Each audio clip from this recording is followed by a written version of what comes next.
کیا ایک شخص اپنی دیانت پر قائم رہ کر بھی لوگوں کی بدگمانی کا شکار ہو سکتا ہے؟ حضرت سعدی شیرازی ایک حکایت سناتے ہیں جو اس نازک سوال پر روشنی ڈالتی ہے۔ پہاڑوں کے دامن میں ایک پرامن گاؤں آباد تھا۔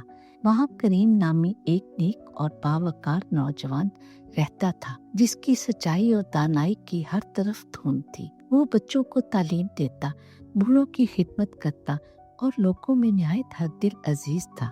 ایک دن ایک قاصد آیا اور خبر دی کہ کریم کا ایک دور کا رشتہ دار ایک قریبی قصبے میں شدید بیمار ہے۔ کریم نے فوراً ایک چھوٹا سا تھیلا باندھا اور روانہ ہو گیا۔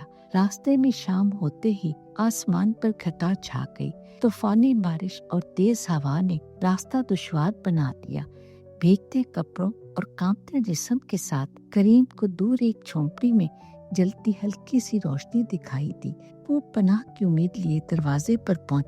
دروازہ کھلا اور سامنے ایک باوقار خاتون عائشہ کھڑی تھی جو اپنے مرحوم والدین کا گھر سنبھالتی تھی۔ کریم کو بارش میں بھیگا اور تھکا ہوا دیکھ کر انہوں نے فوراً اندر آنے کی دعوت دی۔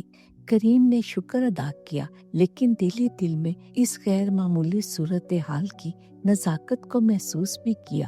دونوں نے سادہ کھانا کھایا اور بارش، زندگی اور تقدیر پر گفتگو کی۔ کریم نے پورے ادب اور لحاظ کے ساتھ فاصلہ برقرار رکھا۔ جب طوفان نہ تھما تو عائشہ نے اسے ایک علیحدہ کمرہ دے دیا تاکہ وہ رات گزار سکے، مگر قسمت کو کچھ اور منظور تھا۔ اسی وقت ایک چرواہا جو اپنی بکری تلاش کر رہا تھا کریم کی جھونپڑی میں داخل ہوتے دیکھ بیٹھا۔ اسے یہ منظر عجیب لگا اور واپس گاؤں جا کر اس نے اپنے دوست سے ذکر کر بات ایک کان سے دوسرے کان پہنچی۔ چھوٹا سا شک بڑھتے بڑھتے تیز افواہ بن گیا۔ کریم جب مریض رشتہ دار کی تیمارداری مکمل کر کے واپس گاؤں آیا تو اسے گاؤں کا ماحول بدلا سا لگا۔ سلام میں سرد مہری، باتوں میں گریز، نظریں جھکی ہوئی۔ ایک پرانا دوست ہچکچاتے ہوئے ملا اور بتایا کہ گاؤں میں عائشہ کے گھر قیام کے حوالے سے افواہیں پھیل چکی ہیں۔ کریم کا دل بیٹھ گیا۔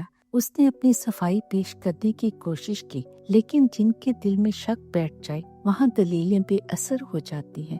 برسوں کی نیک نامی چند دنوں میں مٹی میں مل گئی۔ کریم تنہائی میں بیٹھا سوچتا رہا۔ اس نے کچھ غلط نہیں کیا تھا، لیکن پھر بھی بدنامی کا بوجھ اس کے کندھوں پر تھا۔ تب اسے ایک حقیقت سمجھ آئی، ہم اپنے اعمال پر تو اختیار رکھتے ہیں، لیکن دوسروں کے ذہن میں پیدا ہونے والے گمانوں پر نہیں۔ نیکی صرف نیت کی نہیں، موقع اور منظر کی بھی محتاج ہے۔ یہ حقائق ہمیں ہمیشہ یاد دلاتی ہے کہ صرف نیک نیت ہی کافی نہیں، ہمیں اپنے کردار کے ساتھ ساتھ اس کے اثرات اور دوسروں کی نظر میں اس کی شکل کو بھی سمجھنا چاہیے، کیونکہ بعض اوقات شک کی چھاؤں میں سب سے روشن سچائی بھی دھندلا جاتی ہے۔